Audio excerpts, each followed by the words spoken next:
Hey, what's going on, YouTube? Thank you for coming back to another episode of Scattered Brilliancy. I'll try to be brief.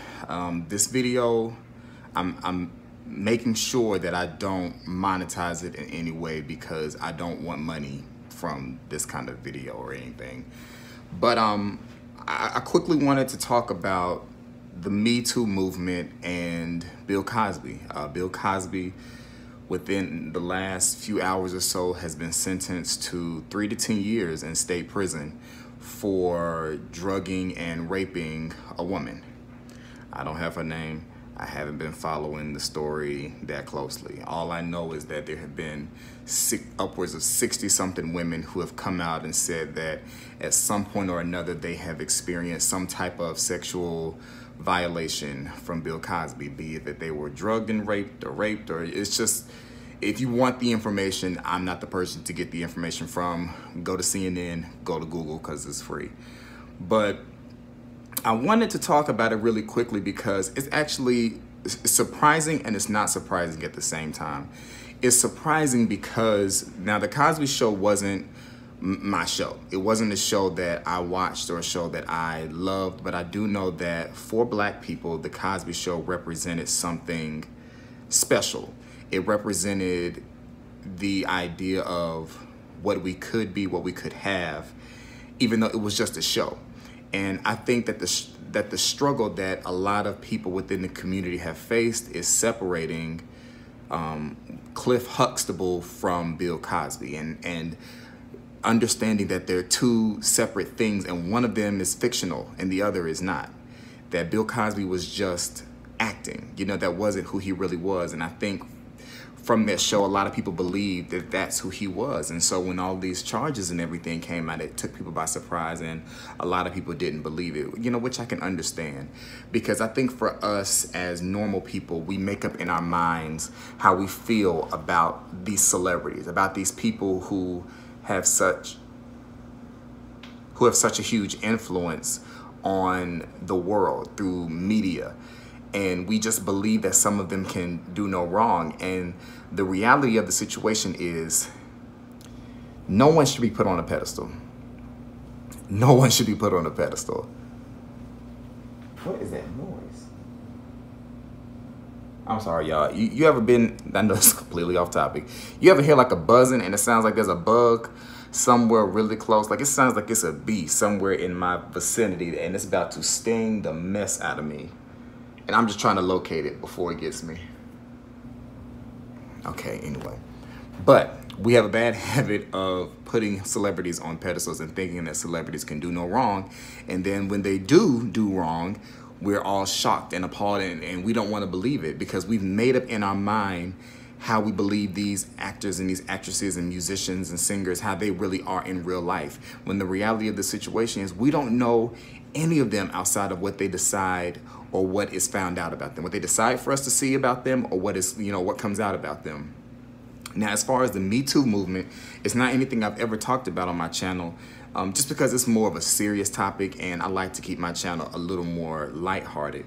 But I do believe that there is value in the Me Too movement. I do believe that when somebody is doing something that they're not supposed to do, you need to call them to the carpet. There needs to be a light shined on them, pull back that curtain, and expose people for the things that they're doing. Everything that's done in the dark will always come to the light. As cliche as it may sound, it always happens. One way or another, be it karma or be it in the public realm, it comes out. And I can't say that I feel bad for Bill Cosby because I don't. I mean, yeah, he's 80-something or 80 years old and he's about to go to prison. But at the same time, we all have to take responsibility for our choices and our actions and the things that we do. And we have to understand as consciously thinking adults that all of our actions have reactions. And those consequences, be it good or bad, are coming. And that's why I think it's so important to put out positivity out into the world, because I believe what you put out, you get back. Now, that's not to say that putting out positivity means you're never going to get any kind of pushback or negativity coming back to you. But I do believe that if you're putting out more positive, more than likely positive is going to come back to you. You know, all I can do at this point is pray for the victims that were affected by this, pray for the families of the victims, and pray for Bill Cosby. At the end of the day, I don't have a hell or a heaven to put anybody in, so I can't say what should. There's a bug in here. There is a bug, and it's probably a fly. It has got to be so. Is that it right there? There it is. Oh. This is so off topic. And side note, I hate that this video is being ruined by a fly. I feel bad killing flies.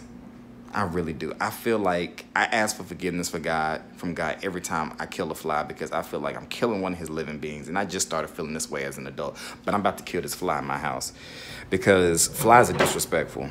You try to help them live, you try to open up doors for them to leave out, and they don't leave out the door. They just send a signal to their cousins, and then all of them want to come into the house. And that's not going to work for me. So I'm just going to use a good old can of Lysol, and I'm just going to like spray it on them, and hopefully that weighs them down a little bit. Okay, Lord, forgive me. I'm so sorry, y'all. This is just not how I wanted this video to end up, but this fly would not let me be great. And he's still moving. Oh, Lord, forgive me. Oh, I just killed him. Dang. Okay, I'm sorry. I feel bad. But, what was I saying? It's important to put positivity out in the world so that you get positivity back. The Me Too movement, I think, is a long time overdue. I think there are a lot of women who have been suffering a whole lot of injustices that have not felt like they had a voice or a platform to be able to say anything. And I think it's great that there is now this thing where they're sticking together, because I do know that that was one of the issues when it comes to the Me Too movement, is that prior to Tarana Burke, you know, starting all this, women sometimes have felt like they would not be believed if they came out and spoke of the things that were happening to them. My mother, like last month, let us know that something happened to her, like a sexual harassment type situation at her job. And, you know, she went through the story, and that was the first time I had ever known that. And it's just surprising because, is there another fly in here?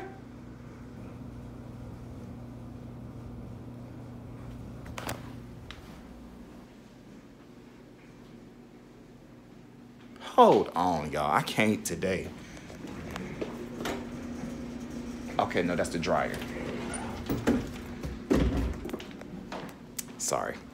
So, I mean, I said that to say you don't know. You never know who's going through some kind of situation like that. So that's why it's always important to be vigilant. But see, and it's not the issue that I have. It's not an issue that I have with the Me Too movement. The thing that I always struggle with when it comes to these things is like, are we living in a time where victims will be believed regardless?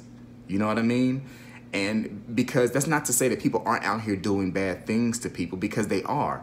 But I feel like we got to make sure we are keeping that process in place where it's pretty much like an innocent until proven guilty type thing. Because I know personally what it is like to be accused of something that you didn't do. Never talked about it before, but I was accused of doing something.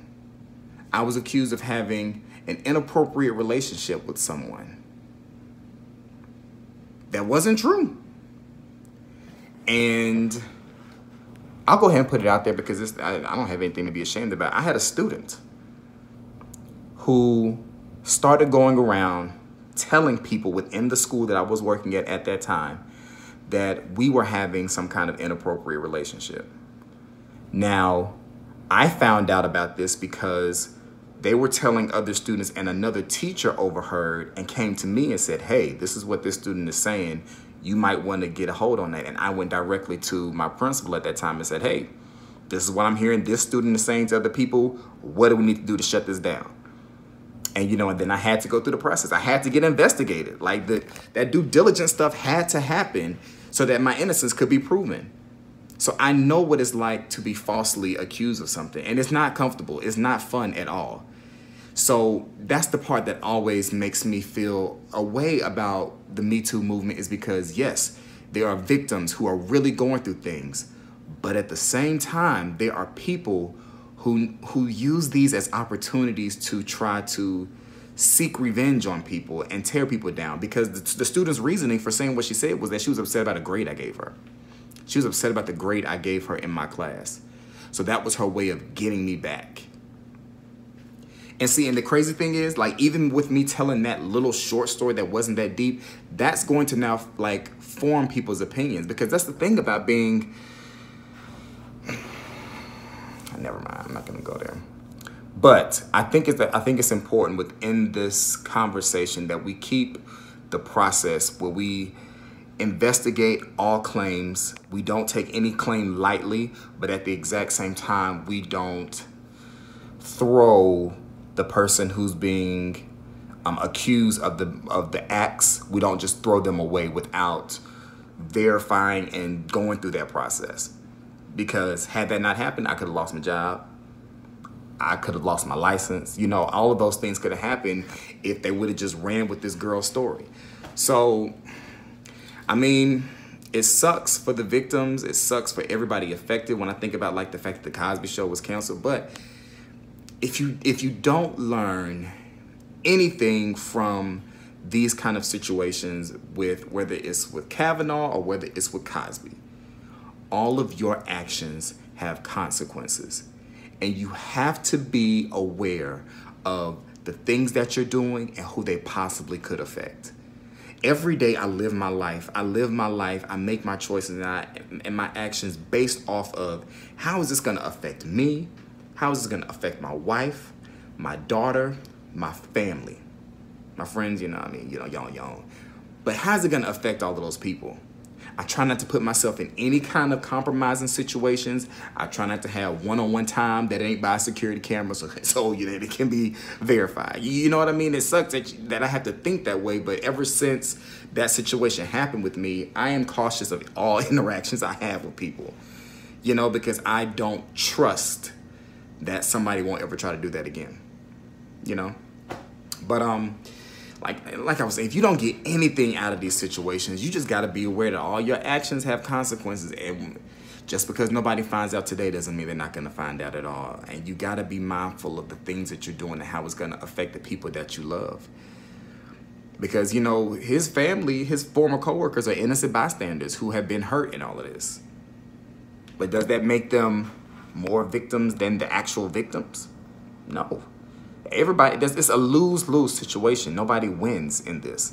Yes, there's victory for the victims, but that almost sounds like it need to go on a shirt. Victory for the victims. Don't nobody steal that. But it's victory for the victims, but no one wins. The victims have had to go through this psychological thing that's going to affect them and has been affecting them and will continue to affect them. The families of the the family of the accused have had to go through what everybody loses in this situation. So if anything, just keep your hands to yourself and understand that no means no. No means no, y'all. But y'all let me know what y'all think about this. I mean, it is what it is. Bill Cosby sentenced to 3 to 10 years in prison. That's what happens when you don't live your life right, man. Stuff comes back and gets you. Better get to know Jesus. All right, y'all, take it easy. Make sure you like, comment, and subscribe if you haven't already. And I'll be talking to y'all later. I'll be talking to y'all tonight for Married at First Sight. All right, y'all. Peace.